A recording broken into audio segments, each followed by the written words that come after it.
हुजूर बाबा सावन सिंह जी महाराज की जय। गुरु परिसार संगत जी, 15 मई 1946 की सुबह को लाला राजाराम साहिब सर्राफ की तार पहुंची कि वे बहुत सख्त बीमार हैं और एक दिन के लिए दर्शन दे जाओ। इस पर हुजूर ने कालू की बड़ का प्रोग्राम स्थगित कर दिया। अब कल सुबह को यहाँ से चलकर हमीरपुर नादौन के रास्ते कांगड़ा होते हुए परोर जाएंगे और परोर से कांगड़ा सुबह का सत्संग देकर सीधे अमृतसर जाएंगे। अमृतसर रात रहकर सुबह ही कार में रावलपिंडी तशरीफ ले जाएंगे। फिर दोपहर तक 200 स्त्री पुरुषों को नाम दिया गया। कुल संख्या नाम लेने वालों की 800 से ज्यादा होगी।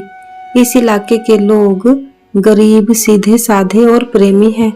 शाम के सत्संग में स्वामी जी की वाणी में से धुन सुनकर मन समझाई वह धन्य धन्य धन धन्य प्यारे, क्या कहूँ, महिमा शब्द की लिए गए। उसके बाद मालूम हुआ कि नादौन के रास्ते में दरिया के किनारे दलदल बहुत है, वहां से कार नहीं गुजर सकेगी, इसलिए दूसरा रास्ता मंडी का ही पसंद किया गया। चुनांचे 15 मई की सुबह को 5 बजे चलकर लदरोड से होते हुए 15 मील पर जाहू आए, जो कि तहसील हमीरपुर में है। उसके 2 मील परे से भंबला से रियासत मंडी का इलाका शुरू हो जाता है। होशियारपुर से लारियां जाहू तक जाती हैं, जाहू से मंडी को लारियां चलती हैं।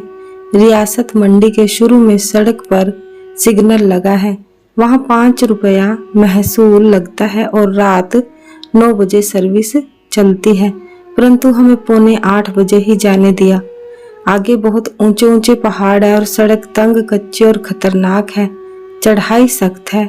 कल रात यहाँ बारिश हुई और जैसे जैसे मंडी नजदीक आती गई बारिश का जोर दिखाई दिया।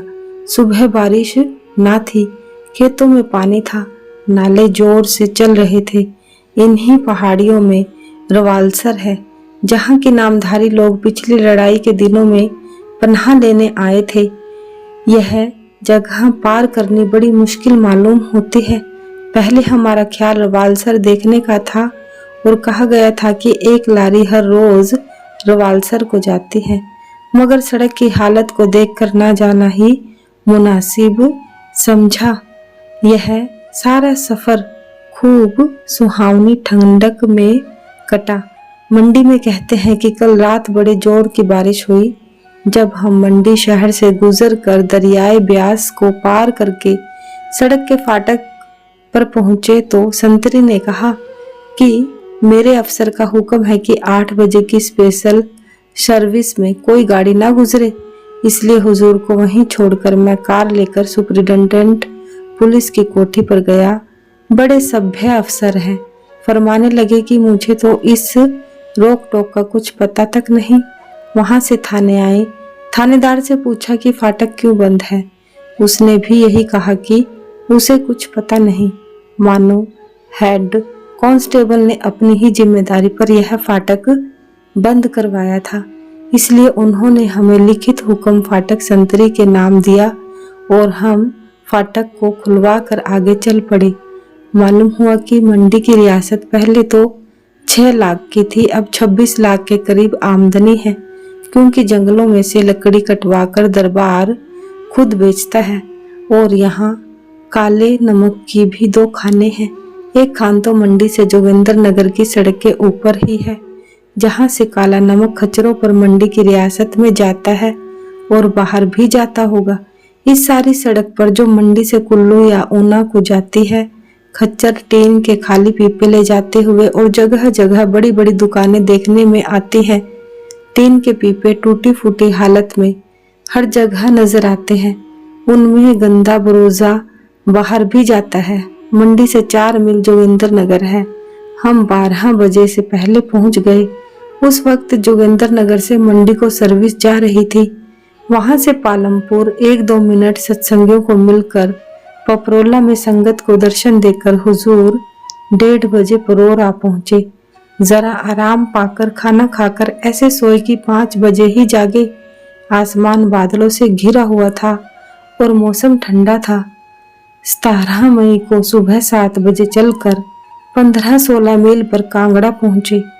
वहां क्लब के बाहर मैदान में सत्संग का इंतजाम किया हुआ था। संगत ज्यादा न थी।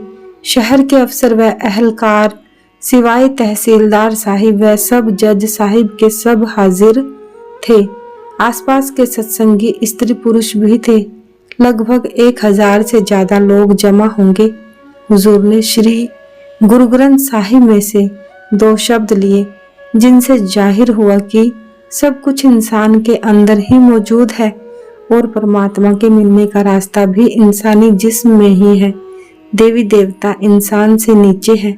उसके बाद दिल का हुजरा साफ कर जाना के आने के लिए पढ़ा गया है।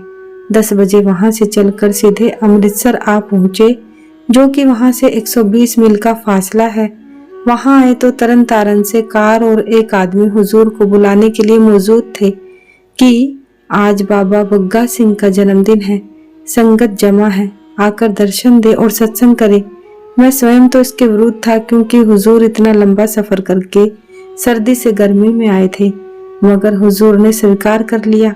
4:15 बजे डेरे की हरी कार में तरन तारन रवाना हो गए। गर्मी काफी थी। वहां बहुत सी संगत थी। श्री गुरु ग्रंथ साहिब में से जह देखा तह दीन दयाला लिया गया। यह इलाका सब जाट सिखों का है और संगत में ज्यादा संख्या उन्हीं लोगों की थी। इसके बाद स्वामी जी की वाणी में से भी एक शब्द पढ़ा गया और हुजूर सीधे वहां से उठकर कार में तशरीफ ले आए और वहां से शाम को 7 बजे चलकर अमृतसर 8 बजे आ पहुंचे।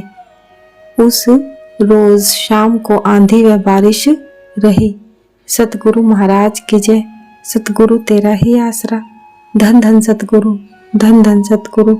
सच्चे पातशाह तेरा शुक्र है। जय गुरुदेव।